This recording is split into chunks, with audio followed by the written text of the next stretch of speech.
Hey there, welcome to 800 SAT Math. In this video, we are going to discuss a quick tip about quadratic functions, specifically vertex questions in the SAT Math test. But before we start, like this video and subscribe to our channel to get more videos and tips for better SAT Math score.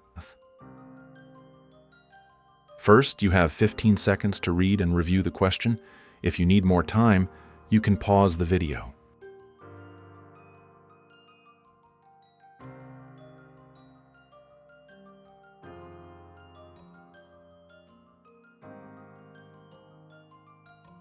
To start with this question, the x value for which a function reaches its minimum, we call it the axis of symmetry.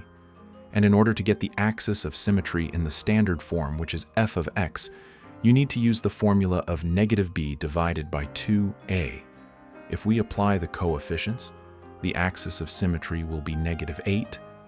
Then applying the horizontal shift, which as g of x is the f of x plus 5, meaning that g of x is 5 units away to the left from f of x. For that, we will subtract 5 from negative 8.